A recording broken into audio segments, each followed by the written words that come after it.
What is up? Welcome to the NBA Rundown brought to you courtesy of Run Pure Sports and Run Pure Bets. I'm your host, Spread Astaire, joined today by Tyler Hicks and Titletown. And Title, it was a rough weekend for us. Our team finally fell. But you got the championship last year, and it's hard. Other teams have fallen when you lose your second best player. What are the feelings in Wisconsin, and what did you think about the way that series ended up?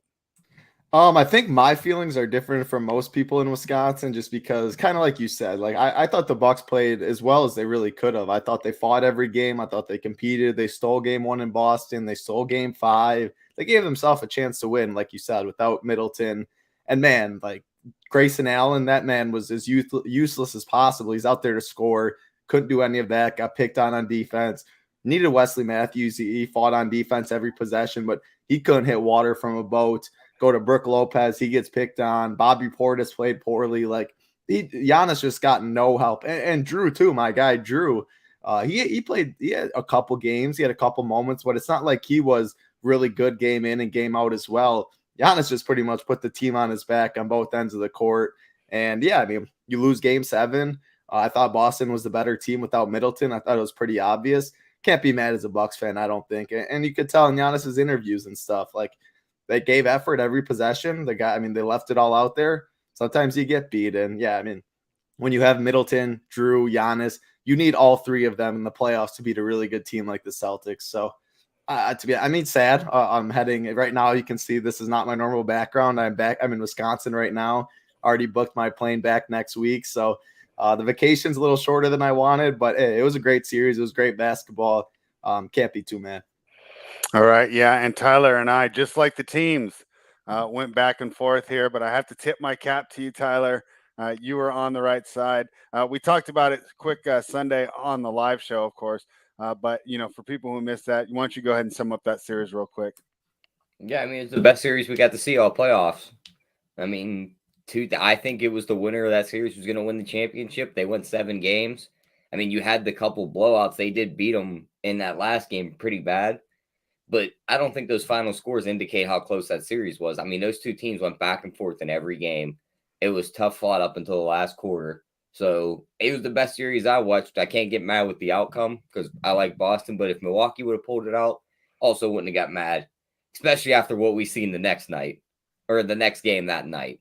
Yeah, and let's go straight into that because as sad as I was that Milwaukee lost, I was just as happy to get rid of the 37-year-old grifter with the blasphemous nickname.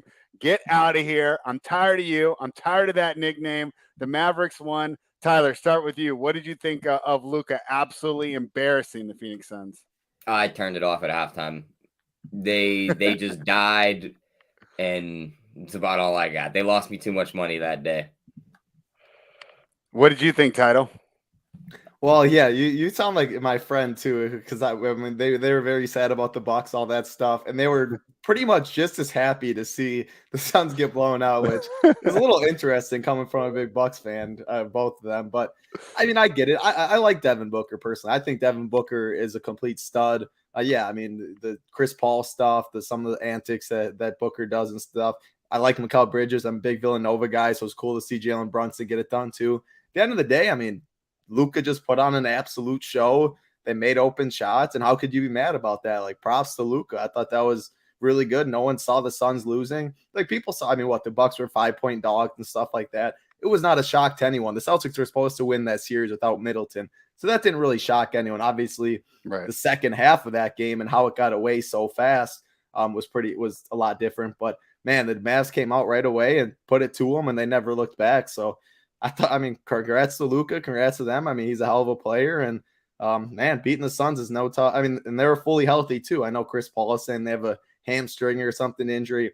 That was a fully healthy Suns team, and Dallas did what they had to do in Game 7. So very, very impressive. All right, now Title. It's starting to heat up here in Sacramento, right? Usually when I'm doing these shows, I got fresh air coming through, but it's heating up. I got to use the AC. My window is closed. Is that the same for the Phoenix Suns? What do you think? Is that window closed now with Chris Paul being 37 years old? DeAndre Ayton on his way out, it seems, right? Of course, it's internal. Doesn't sound good to me. Not a ringing endorsement from his teammate Devin Booker either. Where do the Phoenix Suns go from here? Was that a really short window of opportunity they missed, or am I too quick to write off the team because I don't like their point guard? Yeah, I'm not writing off that team yet. I think Devin Booker is a complete superstar. I think they're very well coached. I think their GM. But all you have to do is double team him. Well, I mean, the thing is, like, look at it. Chris Paul, what did he do that series? I'm writing off that team. What did DeAndre Ayton do that series? Nothing. Yeah. And they played him to game 7. You know what I'm saying? Like, they won games against a really good Dallas team too. I mean, we'll talk about it. I think Dallas beats the Warriors. So, like, at the end of the day, they lose a game 7 to a good Dallas team. And that's Chris Paul did nothing. Ayton did nothing. They're not going to just bring in bums. Obviously, if this is their roster and they lose those two, they're not going to win anything with Bridges or your second best player or something. But you got to expect them to make some moves. I've been impressed with the moves they've made in the past. So I'm not writing out the Suns. And I know we've talked about it before. Like, I'm higher on Booker than I think a lot of people are. Yeah, you double them, of course. You can't beat a double. You hope they surround themselves with the right pieces, though. That's so fun because I forgot about that clip, right? But of course, that was totally floating around Twitter when he gets pissed about getting doubled in the open gym, and Joakim Noah's just like yelling at him. I remember that. That's the only reason, like, it brought it up because it was that clip, and then I sent it to Glock. I see our guy in the chat. And he was going to come on the show today, but apparently he's just leaving the club right now after their 2-day celebration in Dallas. So he wasn't able to make it on and hang out with us, Title. But it was just that one. And then the clip, did you see the one of Jason Kidd basically just running the defense from the sideline, calling out when to double them and everything? So those two just were stuck in my mind.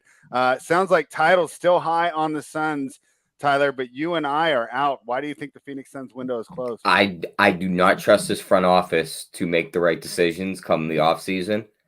And I think they're going to let either Ayton walk and sign with a team like Chicago, or they're going to sign and trade him for a piece that they think they can use.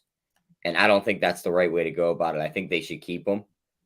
But I don't see them paying him. I think they move him, and I think that's going to cause a lot of problems for this team.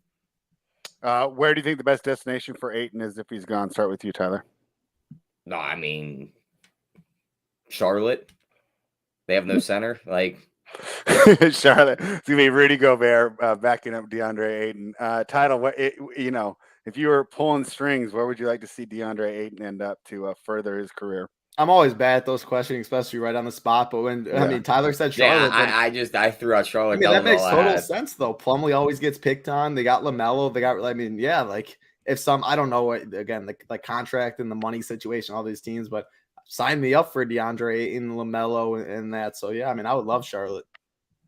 All right. I see Richie Smalls in chat too. He was asking. Got to scroll up a little bit. What is any major moves in the Bucks' future? I will say, I think 2 moves looked very, very bad with the Middleton injury in that series. And that was the Dante DiVincenzo for Serge trade, which, you didn't even give Serge a chance. That was terrible. Yeah, you look at Dante. Serge. Yeah, they just, they didn't even try. And you're telling me that George Hill would have played over Dante, or Dante would have been worse than Grayson Allen? No. So that trade looked absolutely awful in this series on both ends of the court. Dante would compete on defense, and on offense, he could give you something, which the Bucks had absolutely none of that. And then the Boogie Cousins, letting him go, which I said right away. He was playing so good for us as well. Mm-hmm. He brings energy. He brings toughness. When you have 43 points at half, you cannot score all game. He'll come in and get you some buckets, whether it's down low, whether it's beyond the arc. Like he's just like Bobby Portis, and he'll bring you energy, which is what you need. So I thought those two decisions and I can't, I've liked what the GM has done and what the owners have done with this team, but looking at those 2 moves looked really bad in the offseason. The Bucks aren't going to make any big moves. Like the big moves will be like the Grayson Allen they got this year and little things like that for the pieces, because you pay Giannis all that money, Middleton, Drew, all that. You don't have the money to stuck. Go. Yeah, you don't have all but I think you say you're stuck, which I agree, but those 3 are there. I think they're in the next round. I think they're the favorites to win the championship. Yeah, I agree. Yeah, that came out. What you're saying is I'm right. just saying is there's not a lot of room to make moves because you don't want to sacrifice any of those guys. Yeah, right. You can't. And like you said, if Middleton, it's just like we've seen this with all the teams, right? Even the Lakers last year, right? They lose their secondary piece, Anthony Davis. They fall down. It's part of the game. You part take of Jaylen basketball. Brown or Jason Tatum off this team. So, yeah, I agree with you. There are probably not a lot of moves, but if Middleton's healthy, They could everything looks have different. some money to play with in free Well, agency. I expect some moves, like they're gonna get a knockdown shooter. They're gonna get someone that can, like a Lou Will off the bench. Like Mhm. the Bucks need some. I mean, it was so obvious this series. They cannot keep the same bums. Like I love Wesley Matthews. Please keep him on the team. That man fights for 40 minutes on defense with Drew Holiday. But the problem is you only want him fighting for 10 to 12. Yeah, not exactly. 40. And that was a problem, is because I wanted him out there 35 plus minutes, which showed how. I mean, Grayson was worthless. George Hill should never played. Like Javon should have been terrible. in, all that stuff. But like, I think they see that, and so I expect some like little moves. They can't make any big moves, like a Lou Will off the bench or a guy like that can just get hot and stuff. I'm hoping they do something like that. But like you said, a big injury like that, they fought as well as they could. Any team, you run into a tough injury, it's tough to overcome that from one of your best players. So, yeah, looking at their payroll right now, they will have some money opening up. Like Ibaka's $10 million comes off the books. Coddington's on a player option. Same with Bobby. I would bring him back. I like Patty. I like Pat too. They're both player options, so they both probably opt out. Mind you, they could re-sign them, but that money is going to open up for the first week of free agency. Yeah, and then I would try and get rid of the 13 million Brooke Lopez, because he's getting old. Definitely. Not doing much for you. Get him out of there. And Grayson Allen's contract balloons from $4 million this year to 9.6 next year and 10.3 the year after that. That's got to go. Yeah. Okay, I used to hate Grayson Allen. To be fair, he's not that bad. He's not meant for to that be... money. He's got to go. He gets on big series like that though. Literally, he could not play because he couldn't make anything. But they literally they looked for him, the pick and roll, get him on Tatum or Brown, barbecue chicken every time. Like he legit could not play because they just look just like Chris Paul. Where's Chris Paul? Let's get him on Luka. Let's get him on one of the best players. He's too little. He ain't gonna do anything. So that's the problem. As the series goes on, the teams get better, adjustments are made. He just can't play at the end of the games. And his shot, I mean, he was so far in his head. Dude was missing free throws and all that. Like, he should have played 1 minute, started. You saw where he was. He should have never came back in. But I hear you. He has an offensive game. There was not anyone else to put in. There was, yeah. I mean, I guess Javon Carter, that's what everyone was calling for. It is. I love Javon guy. 2020, but and West Coast made it losing PJ Tucker, man. I think that hurt this team a lot. And the thing is, it was either him or Bobby, and Bobby took the cut, and PJ wanted all the money he could. Like they just could not afford it last year. Yeah. Which, I mean, what are you gonna do? All right, let's move on to tonight. So RIP Bucks. We'll wait for next season. We'll be cheering them on, or at least I will be cheering on again, because obviously my team is absolutely terrible. So I gotta root for some other small market out there actually getting things done. You see, before we get to it, you see Giannis, like like he does not watch basketball. He will not watch any of these games the rest of the year, and he'll find out eventually in a couple months. Like he doesn't watch them. No, not 1 second of any game. I didn't hear he says that. What does he do? Just go to like Chick-fil-A and order 50 pieces? Yeah, he does whatever with the family. I mean, they're gonna head back. Does he have kids? They're gonna now 2. Yeah, they're both. You didn't see the video of him stacking Oreos the one night before the Chicago game spread, and then he just went out and dropped like a 40 ball on the Bulls. That's the stuff he does, and they'll be back in Greece pretty soon, I assume. But he will not watch 1 second. He does not watch basketball. Just pretty crazy to think about. But I just want to say that because his interviews just make me laugh. He's so awesome. And I like the fact that he won't work out with those guys in the offseason either, because he doesn't want them to practice against them. So, but let's jump into tonight. As sad as we were as Bucks fans, right? They are elated in Boston. You got to give them credit. They didn't dodge the Nets. And then that's what allowed them to have Game 7 at home, right? So they don't have Game 7 at home tonight for this series, though, and they're not at home tonight. They will be in Miami. Miami's been an excellent team at home. Boston's obviously coming off, a real emotional 2 big wins here. I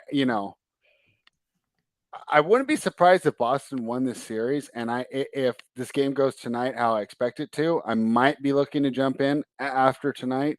But I think coming off those huge things, it's not that they're not going to try like a traditional letdown spot during the regular season, but I think it's tough to emotionally keep getting up, be at that peak level performance game after game after game, not to mention quite a different animal you're facing tonight, right? Giannis had 4 players on his back just carrying them around the court. Miami Heat are a much more balanced team, less superstar dependent, and you're not getting those free bench minutes that you got against the Bucks, because every time Giannis went to the bench, it was just like giving, powering up, just giving them free points there on the Boston side. It's not going to be the case in this series, because I believe that Miami has the better bench, and I believe that when Tatum and Brown go to the bench and Butler and Bam are on the bench, advantage Heat, no longer advantage Celtics. Be interesting to see how this works, right? The Bucks were content to let these guys shoot from 3. Miami runs these guys off the 3-point line a lot better. They're quicker on defense, more active, more agile, and I think that they employ better defensive strategies as well. So I'm on the Miami Heat. Tyler, what do you think? Yeah, I'm right with you. Give me the Heat. I mean, teams that come off them 7-game series that fight like that, they usually lay a dud in game 1s too. The other thing that's going here for Miami is Miami's ran a lot of zone in that first 2 rounds. They're trapping in the corners. They're cutting guys off. Boston's seen the most zone of any NBA team in the regular season. They ranked 27th in points per possession when they go against that zone. So they weren't able to figure it out in the regular season. Now they're going to go against one of the best defensive teams running that zone. It's also, when it comes to this rest advantage with Miami, there's a trend that goes in Miami's favor. They're 19-6 straight up with a 9-point margin of victory when they have the rest advantage. Well, they have the rest advantage here. When they have 4+ days of rest, which applies here too, they're 4-0 with a 23-point margin of victory. I don't think they blow them out by 20 here, but I do think they get the job done. They have the better 3-point shooting team too. And we've seen a lot of the reason why Boston won those last 2 games against Milwaukee was because Milwaukee was drop coveraging and letting them shoot a ton of threes. Miami's not going to let them do that. They also give up the fewest points in the paint allowed. I don't see how Boston really scores on them tonight, especially in game 1. I think they come out flat. So, yeah, give me Miami. All right, Tyler. It sounds like Tyler and I think that the climate change will affect the Celtics tonight, and the heat will be too much. What do you think? 3 for 3. I'm on Miami as well, and I think Boston wins this series. But I did not bet it. I saw it at -160. Now it's -185, so I definitely can pull the trigger. But why didn't at -160? Because I think we get a Boston's -160 for the series. They were. Now it's -185. Well, Tyler, we should just arb this then, right? Why wouldn't I just take Miami right now? You could do that, or I'll bet y'all be able to pop it right back after tonight. And that, I think we're all on the same page that they win this series, but they lose tonight. Yeah, exactly. FanDuel has that bet where it's game 1 series parlay. Let's play. You pick Miami to win and Boston to win a series to get you +250. Oh, +250. I like that. But yeah, I mean, interesting. Yeah. But I mean, for all the reasons you guys said, I mean, this is going to be a completely different series than what Boston just came off of. Mainly just how the Bucks defended, and the Bucks had to. Like I saw tweets and stuff. Like they just didn't have enough. Like you had to give up something. They gave it up to the worst players. They made them beat you. At the end of the day, Giannis is always tired in the fourth quarter. This is a completely different series with the depth of Miami, with how they're going to play defense, how they're going to make you work. I will say for like DFS wise, I'm seeing Robert Williams projected like he was last series, and I think this is a completely different series. And I think game 1, I'm going to be way overweight on a Robert Williams. So I'm seeing sub 10% ownership. I'm seeing projected. He has no minutes restriction either tonight, so expect him to play a lot. I mean, he could have played game 7 against the Bucks. I think he was completely healthy. But I mean, just look at it. Grant Williams was needed in that series. Then they went to Daniel Tice off the bench, but they kept what was working for them. I think Robert Williams was 100% healthy and could have played that game. This is a completely different series. They won't need Grant Williams like they did against the Bucks. I mean, they needed Horford, Grant Williams to throw the bodies out there. Grant Williams wide open in the corner, shooting threes. Like that was a Grant Williams series with how the Bucks defended them. I don't think this is a Grant Williams series. I think this is a Robert Williams series. And game 1, you always do a lot of guessing and all of that. I'm going to say he plays the 30-minute. Boston needs Robert Williams if they want to win this series. People forget how good this guy really is, I think. So I love the Robert Williams props. I love him in DFS. But at the end of the day, I'm on the Heat today too. Game 1, I think they take it at home. I think they know how much they need it with the rest. Boston's going to see way different defense than they just saw. And yeah, I mean, then they pretty much saw all playoffs so far. I mean, the Nets did absolutely nothing to them on defense. At the end of the day, Milwaukee, they live and die by the 3, way different. Miami's going to run them off the 3. They're going to play physical. Game 1, I think they come out with a lot of energy. So that's all 3 of us on Miami. All right, I'm going to take this question from the chat, and Tyler, of course, we're going to defer to you. But I think I think it's a hard question because he says, "What might be the better play tonight? Jimmy Butler points, rebounds, and assists under 38, or Tatum points and rebounds under 35.5?" Here's my thing: why are we fading studs? I've watched almost every. I missed a couple minutes. I always tune in when they're talking about weird stuff too. You got to give yourself a 15-minute buffer on the final countdown title if you want to miss all the weirdness. But all the DFS shows that I've talked about talk about how all the usage for the stars goes up in the playoffs. So, I mean, of course, Tyler answered the question, but my question would be why would we want to play unders for a stat? It seems like we should play unders for role players that we think are going to get squeezed out and not, meet their normal minutes and their usage. It feels like Butler, if everything is based off algorithms for regular season and playoff performances, it feels like their usage is only going to go up, not down. Tyler, go ahead and talk about that, though. Tell me if I'm missing, maybe an untapped potential here. No, I say the Tatum under if I had to pick one of them. Mind you, I'm probably not playing either of them because, just like you said, fading the studs is never a good idea. So, but Tatum never hit that number in the 3 matchups against the Heat this season, and they won 2 of those matchups. So, if he can't get it in those matchups, and then in the one matchup he did play where the Heat ran their full lineup, and the only guy the Celtics were missing was Robert Williams, Tatum played 39 minutes. He scored 23 points and had 5 rebounds. So he came up pretty short of that number. So if those were the only 2 things you can bet on, I'd probably take the Tatum one. All right. Great answer there. Title, why don't you basically overview? Let's talk about, a little bit of both, I guess, because there's somewhat, but of course, there's a 2-game slate, right, which allows you to play 2 games and you don't have to pick a captain. Showdown slate, of course, as well too. Just kind of give us a little bit of your thoughts on either one. I've already bumped up Robert Williams a bit in my projections after listening to what you said on the first game. What else do you expect from tonight?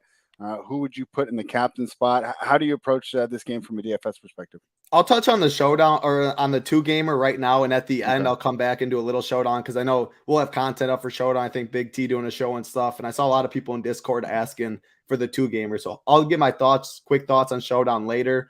But yeah, for this one, for the 2-gamer, you look at it. I mean, I want to get out of this first game with as little pieces as possible and just jam that second game. You look at the over-unders. I expect the second game to play way faster. Boston and Miami are 2 teams we just didn't target all year, really. Target against, target really them. Like, it's going to be a slow-paced game. It's 203.5 over-under, whereas the second game's 214.5. I think every bucket on both teams, they're going to have to work for it. They're going to have to make shots. They're not going to be layups. I think this series – again, I'm just making guesses and stuff. I could see this series definitely being officiated like that Milwaukee-Boston series, letting them play a lot. And you look at how different officiated certain series were last round. Like looking at that Memphis Golden State one compared to the Boston and the Bucks. Like I think this is the Miami and Boston. They're going to let them play, which you don't want that in DFS. You'd rather your guys go to the line, get your 2 free points. Get up and down the court. So I like that Dallas Warriors series way more. If I target people in this Miami somewhat, I will. Again, Robert Williams looks like no one's going to play him. Looks like all of that. I saw West Coast that like, if he doesn't start, are you worried? Yeah, if he doesn't start, I'm not playing Robert Williams, but I would be shocked not to see Robert Williams start. I really think you can throw out that last series, throw out the Grant Williams 35 plus minutes and all that. And I think you see a lot more Robert Williams. So I'm taking that approach. You have to make guesses and make stands in round 1 or in game 1. I'm not playing Grant Williams. I don't like even Horford nearly as much in this series. I think Hero is good on that 2-gamer. He's only 5.5K. They're going to need his scoring off the bench. He's going to chuck it. He has an upside. Victor Oladipo, I think he's big in this series. Again, you're guessing a little bit with coach talk, but man, they need someone like an Oladipo that can fill it up, that can create his own. He's still good on defense. There's no Lowry, so I like those 2 a lot. Bam has a good price at 7.1K as well. More of a price play. It's not like I love him in this series, but he's playing 35 plus minutes in a game like this. So those are the ones I'm mainly targeting. Jason Tatum, Jimmy Butler, all that. I'm not going to get there because I'm going to be jamming Luka at the end of the day. And I already know I'm going to jam Luka. You can't play everyone. Stars and scrubs really hard on a 2-game slate. where minutes are concentrated. So Hero, Bam, the Oladipos of the world, and Robert Williams is probably where I'm going to look at for this, but I'm definitely playing a lot more in the game too. All right, Tyler, what props are you looking at for tonight? Yeah, not many, because looking at this total, it is really low, and some of these props are still pretty high, and I'm not looking to bet them, especially in this first game when we don't know how this defense is going to play in this series. So I'm going to stay away from a lot of them and just take that Miami money line. Now, if you want to do some of the player performance doubles, I think Hero might have a bigger game. 15-plus points, Miami wins, plus 220. If you think Bam gets a double-double, him to get a double-double, Miami wins, plus 270. If you trust a guy like Max Strauss, who has played good against the Celtics, they were the team that cut him earlier in the year. Him 15-plus points, Miami wins, plus 330, 4+ threes and win, plus 340. So I'd say those two kind of correlate because all the guy really does is shoot threes. So if his threes are falling, he probably gets the 4, which I'd probably bet that over his 15 points. You can do the PJ Tucker 2+ threes and win, plus 340, or the Tyler Hero 3+ threes and win, plus 370. Would be some of the ways I'd come at it. Yeah, I mean, you make one other way, just $20 bet, $25 bet. I wouldn't go crazy on it. I think Jimmy Butler's going to do a lot of chasing around Tatum and Brown tonight. I think PJ Tucker's going to be the other guy chasing him around with Oladipo coming in as the third guy chasing them around. If they slow Brown and Tatum down and Butler doesn't have that great of a scoring night, what's to say Tyler Hero can't lead this game scoring at 38-1? Oh, that's a good number. You definitely can. Yeah, at that number, yeah. That's hasn't had that explosion game yet in the playoffs. Like, this could be the spot he does it. And there's only 203 points expected to be scored. Exactly. So he doesn't have to score 30 points. If he scores 23, Butler's held to 20 and the two guys in Boston dud, he could easily catch that 38-1. I like that. Yeah, I mean, I don't see our guy We the People in the chat today, Tyler. And I think you make a good point there with the under the 203. And it's the number 1 defense versus the number 4 defense, right? So, I mean, he's probably like, screw that. I'll just rewatch the Hornets play the Kings or something because he just wants to watch. I was hoping he was here, Spread, because I just wanted to give him shit. Because you know what these last 4 teams have in common left in the playoffs? You should know. They're all top 5. What's the lowest? It's 4 of the top 5 defenses, right? Yeah, they're all in the top 5. It's like this means Memphis, defense is reign supreme. Yeah, so I don't know if we'll see him. He might just be watching arena football or something where this final score is like 70-60, but Big 12 football or something like that. All right, Title, when we go into the showdown slate, what are you thinking about? Yeah, so I think if you look at it right now, I've ran some numbers. Again, it's really early and stuff, but it looks like Miami is going to be the more popular team. Like, so right away, if you go 4-2 Boston, it looks like that's already going to be unique right away. If you go 5-1, do we do that even if we're concerned or even if we think Miami's going to win? Yeah, I mean, at the end of the day, we think Miami's going to win, but it's a 2-point spread at 203.5 total. And we expect a lot of misses, so you expect rebounds. At the end of the day, we think Miami wins, but even if Miami wins, 4-2 Boston can be on the optimal. So yes, to answer that, yes, but 4-2 Miami looks to be the most popular. Anytime you go 5-1, you get a little different. I do think 5-1, Miami's still going to get some ownership. 3-3 always gets a little bit. So that's from just the roster construction point. So looking at it, again, Robert Williams, I keep saying it. I don't see him being played really in Showdown. I don't see him really being played in the 2 game. There is unknowns. There is risk. I know someone just put in chat, like betting game 1s is really risky or stuff like that. Same thing in DFS. You don't exactly know what the coaches are going to do. But that's also, everyone is in that same boat. So making stands, it's easier to win that 150K solo. So Robert Williams definitely going to be a big stand for me. Marcus Smart, 7.6K. I know he is questionable. I hope that keeps the ownership down a little bit where people are worried. Like, I'd be shocked to see Marcus Smart not play. He's going to play 40 minutes. He can fall into some threes, can fall into some assists, rebounds, stuff like that. So I like him. I'm going to be overweight on him. The Jaylen Brown and Tatum, I'm going to make a rule just to have one of those guys at most, I think, in Showdown, just because, man, Miami's going to make you work for every possession. I would be surprised to see both Tatum and Jaylen Brown have a ceiling game, but I think either one of them could. So that's a rule right away. I think I'm going to make one of Tatum or Brown at most. looking at it otherwise, like Gabe Vincent looks to going to be getting some ownership. Man, I do not like a Gabe Vincent spot in this game. I do not think he plays much. I think it's more of an Oladipo and a Hero. So I want to get overweight on both of those. Not as much Gabe Vincent. Jimmy Butler, again, I think this is a good spot for Jimmy. He can fall into so many peripherals. He's going to play all the minutes in the world. So I like him as a spend up for sure. He'd probably be my favorite spend up on this slate. A couple other guys like the Dwayne Dedmon is really interesting. I was going to get to that name and then you beat me to it. Yeah, so you like him. He's 2K. He's really cheap. Like, I think he gets minutes. I think they need him a little bit. And in Showdown, he can get you 9 points, and he's enough for the optimal. So he looks like a little salary saver.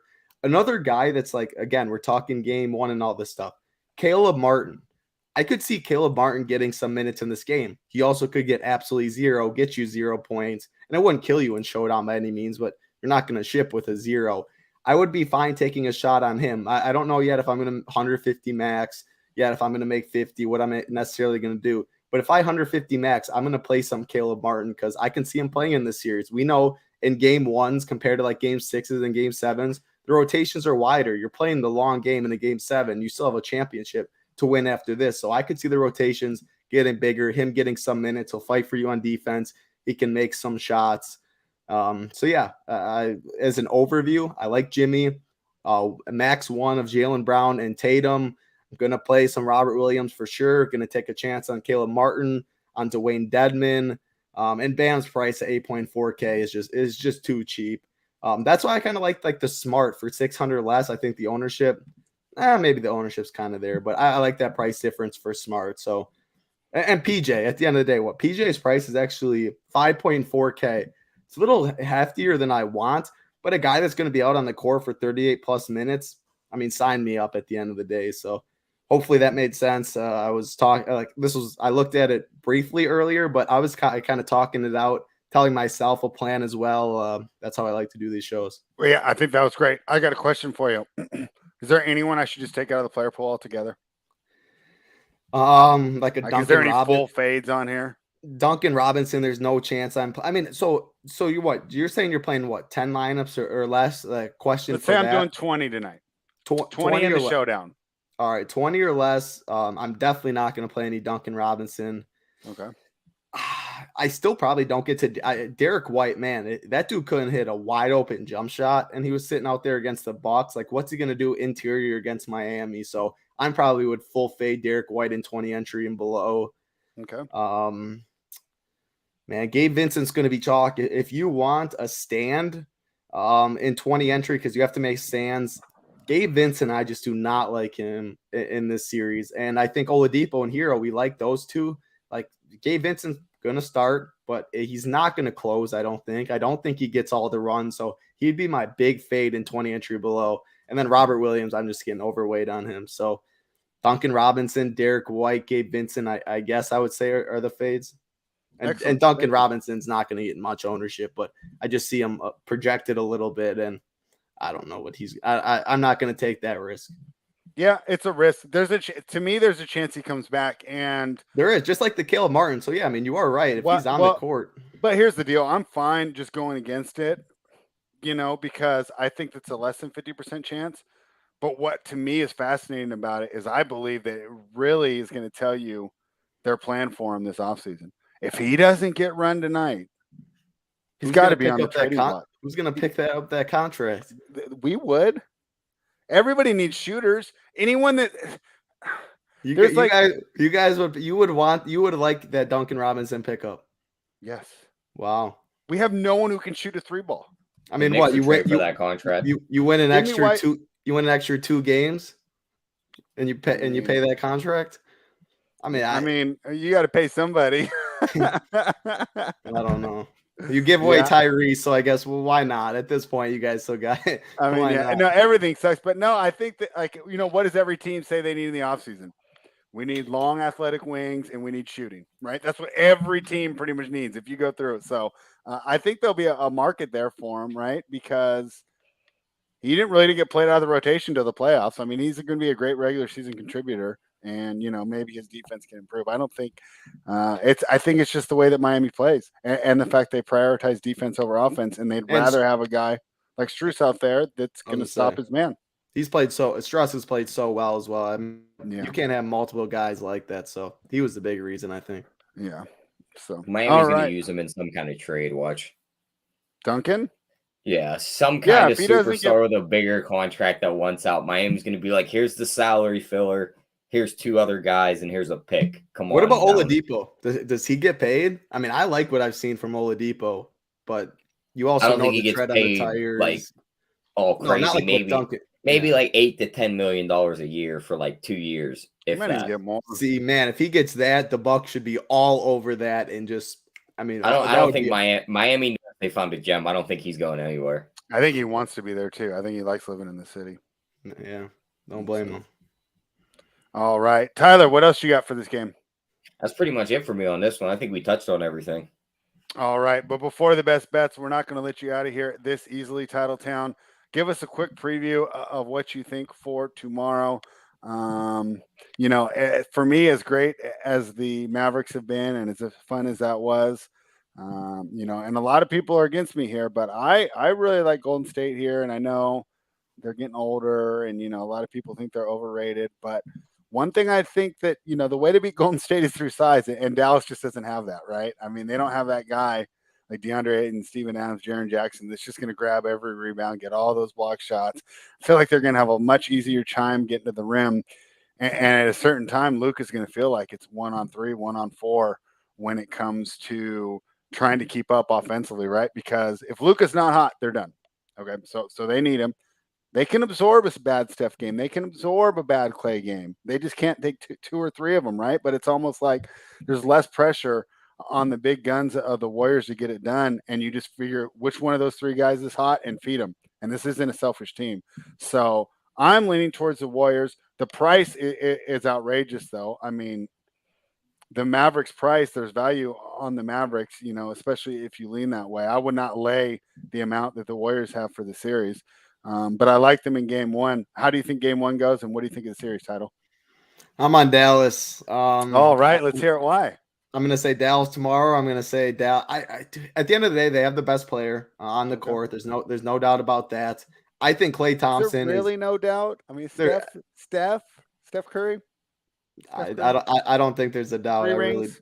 I really don't think there's a doubt at this point in the career. I don't. But I mean, no disrespect to Steph.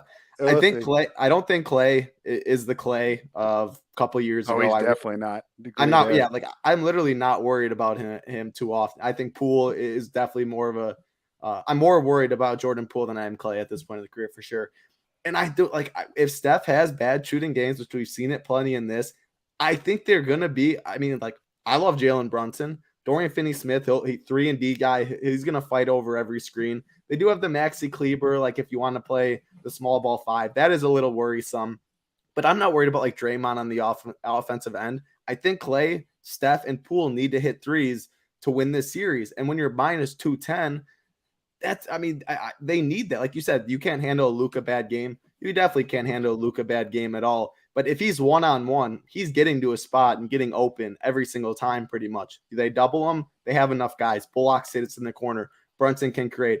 Dinwiddie, you cannot ask for a better game 7 because they need someone like Dinwiddie as the second scorer to fill it up. So I'm taking the best player on the court. I'm taking plus 175. And I've been saying this Warriors team's overrated. I wanted it to be the Suns Warriors because I wanted the line to be somewhat close. I don't know what it would have been, and I would have hammered the Suns.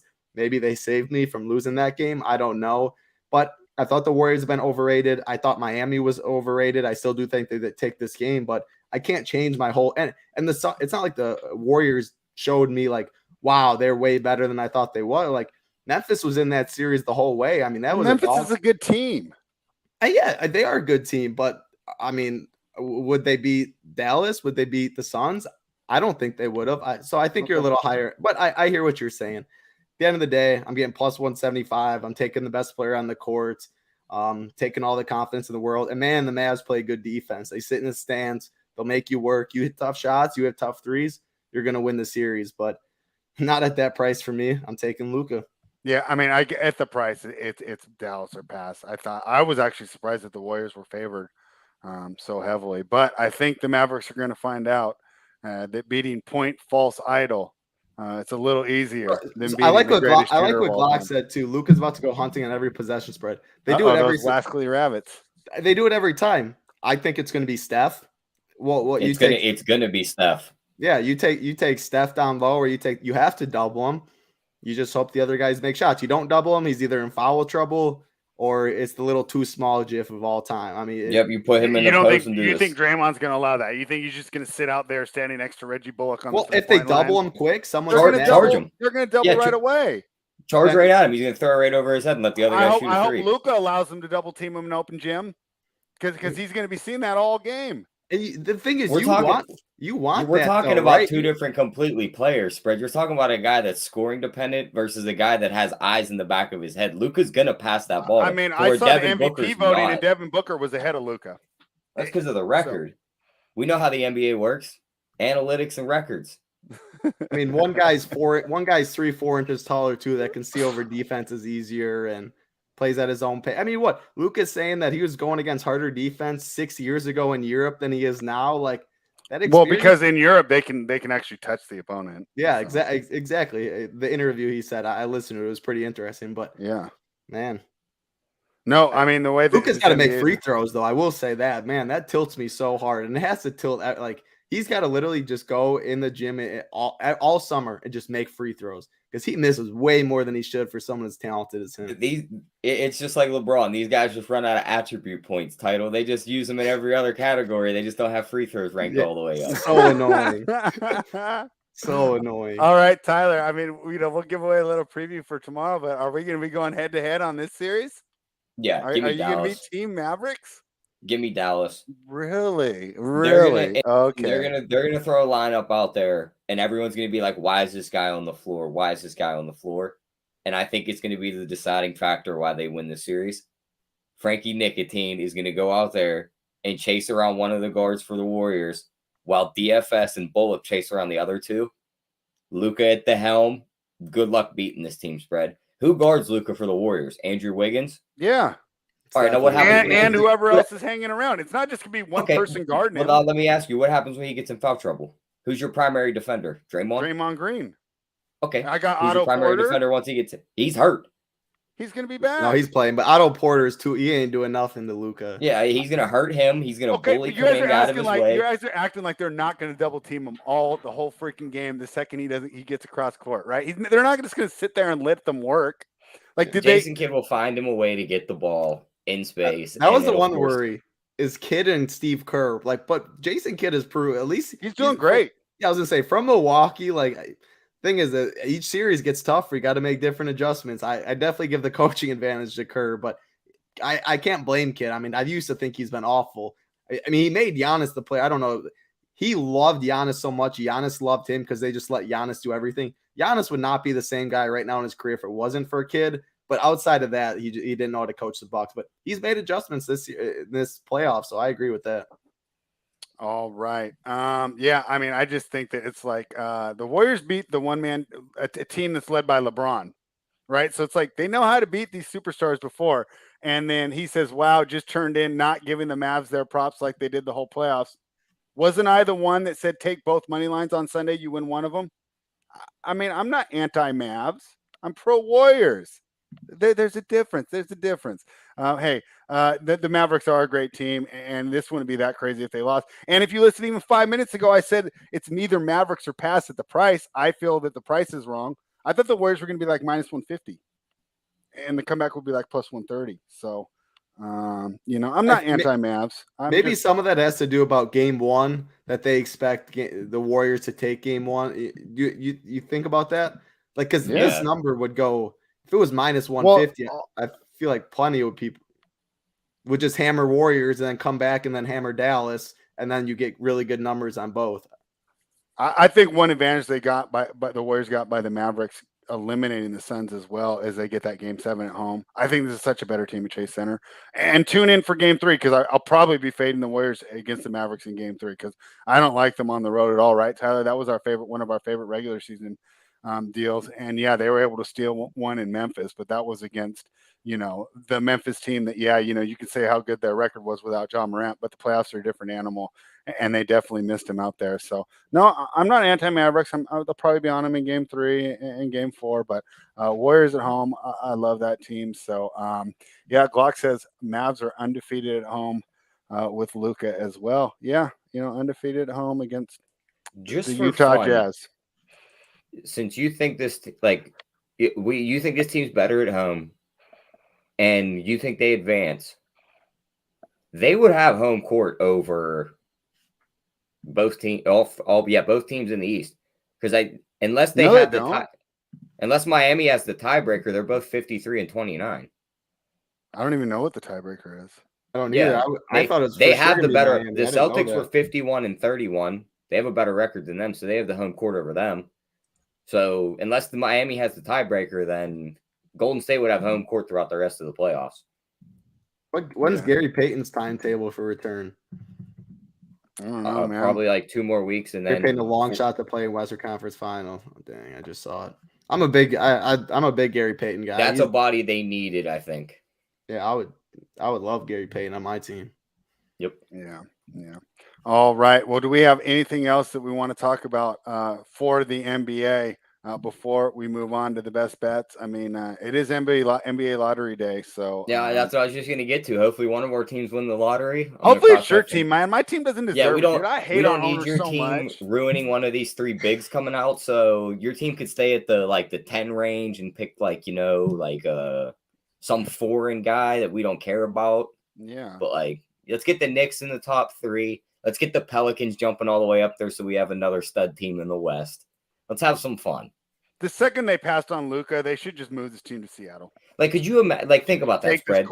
That Lakers pick becomes a top 3 pick, and now the Pelicans are sending out a lineup of CJ, Herb, Ingram, Zion, and Chet Holmgren. I know, that would be awesome. That would be, good luck fighting that team in 4 years. For a franchise that actually knows what they're doing and doesn't have the most incompetent owner in the history of sports since Donald Sterling. I mean, just unbelievable. Other than can someone record team, Vivek saying a bunch of stupid stuff? That's the team I want to jump up the most. Why don't you go knock on his door, spread? You got to live somewhere near him, and then sit down with them and say, "Hey, look at these rundown shows every day and make some moves." That's a great idea. That's a great idea. So if someone in Sacramento is probably going to need to bail me out for trespassing tomorrow, but I'm on it right now. It should be a fun lottery tonight. And Tyler, I know that you know a lot more about me about these prospects, but what I do feel is there's no clear-cut number 1, and just jumping up into the top 4 is a win, for any of these franchises struggling. Hey, maybe Indiana gets it, right? I mean, if they're talking about a franchise that deserves it, they never tank. The Magic just started tanking. I think they deserve it as well. Oklahoma City, right? I mean, there's so many more franchises. The Magic do not deserve it. Not this year, spread. Not this year. Why not? They're in Orlando. If there was ever a time they do win the draft lottery, it's probably this year when there's 3 bigs at the top of the draft board, something they don't need. I understand your point. They need a point guard. What's Jaden Ivey? A shooting guard, point guard hybrid. So what, you just trade down and then take Ivy at 4? That would be the best case scenario for them, but I don't think they would do it. Yeah. West Coast has got a good one here. He says it's going to be a great series, both East and West, and the Kings can pick the next Anthony Bennett. Hey, right? I mean, when you have a chance to take Marvin Bagley over Luka Doncic, you can't pass that up. So enough whining about my terrible team. We will move on to the best bets, and we'll start with you, Tyler. I think we're all going to be in lockstep here. Heat money line. All right. Yeah, I'm with it. Are you with us, Title? Oh, I'm with it. I was looking because I knew someone was going to say it. I was trying to look for Robert Williams props. I don't see anywhere on DraftKings. His name doesn't have points, rebounds, anything. So if I had to go player prop, I would take under Grant Williams points because those kind of correlate. I think Robert Williams takes a lot of the Grant Williams minutes. Under 8.5 points and minus 125 I see on DraftKings. Yeah, but I'm going to do a little more complaint about my team. Otter says Kings are looking for the next Vlade Divac. You cannot tell me that Vlade Divac is not a Laker to the core, and that the Lakers were so worried that the Sacramento Kings, this little cow town up in Northern California, was going to steal their thunder as the best team in California, that they sent Vlade Divac up here as an undercover agent. First, he tips the ball to Robert Horry. Then he drafts Marvin Bagley. No, that's an inside job. He's working for the Lakers. You'll probably see him and Jeannie Buss dating. It's just unbelievable. I hate Vlade Divac. My best bet is the Miami Heat as well. Let's go. Like I said, I don't know if they win the series, and I'll be interested. Let's watch tonight. Let's take some notes. Let's see if Duncan Robinson gets some run. Let's see how these teams make adjustments. And, hey, give Udoka credit. He's made some great adjustments too. So we might be jumping in, on a little Boston Celtics series bet tomorrow night, depending on what we see. Maybe we see some stuff that says, hey, maybe we shouldn't mess with Miami and Spoelstra. I do believe that Spoelstra still has an advantage. Do you want to talk about a parlay that you've built, Tyler, or are we going to have to wait for the Discord on that? I'll build a same game parlay for the Discord. I got nothing right now. It's going to be hard to hit the home plus runs, money right? play right now that I have for you guys. Yeah. Take that series one, or take the game one series parlay of Miami winning game one, Boston winning the series at plus 250. All right, more winners for the people. Title, thank you for jumping on at short notice. You what they say, one door closes, another one opens. So, our loss when Travis got stuck in the airport today ended up being our gain because I got to hang out with you again today, and we always have so much fun when you are on the show. But not just giving the wisdom here. You're going to be doing plenty of content this week for runpuresports.com. Promo code GetBets. Become a member. Why don't you let everybody know what the content you're doing this week? You'll be able to find me on the show in 20 minutes talking some MLB, Big T, and I don't know who Mangano was supposed to be on it, but I think it's Hoop. Is it Hoop? So Hoop, I'm guessing. Hoop. I know he has his kid's baseball game at like 5, so I don't know exactly. Okay. But Big T, myself, and somebody will be talking some baseball. I'm on those shows like Monday through Thursday. Now that the Bucks are gone, it's not Deer District season for me. Plenty more time to be on these shows, like Monday through Thursday. Usually talking baseball with the guys. Bucks get eliminated. It's sad, but Eastern Conference, Western Conference finals, always big showdown prize pools. Going to be good basketball. So I'm still locked in on the NBA playoffs, but talking NBA, talking MLB all the time, MMA as always. So yeah, you can find me at Run Pure Sports as always to get in the Discord, and you guys do a great job on all these shows. I love tuning in. So appreciate you having me. Yeah, and we're going to definitely have to have you at least one more time before the season ends. So, of course, I'll reach out to you when the show's over, and we'll figure out another day for you to come on. Tomorrow, we will be back. Looking forward to that. Maybe, I'll send a message, Glock, if you're still watching. Maybe we need a Mavericks fan to come on tomorrow. But other than that, right, every day, 3:30 Eastern, we will be here breaking down the NBA, going over. So how will they do it tomorrow? It's only Showdown slate? There'll be no 2 games, or do they start a new 2-game slate? Actually, they probably will start a new 2-game because they play on Thursday. So yeah, I assume that they'll just keep rolling out the 2-gamers. Yeah, and so Tyler, you and I will be busy for the next week, and we'll see how these series go. As the NBA season winds down, but it's been a lot of fun. It's been a profitable adventure, and we thank you all for joining us. So we'll be back tomorrow at 3:30 Eastern tomorrow. Check out Title over on the Run Pure Sports YouTube channel in 20 minutes and Run Pure.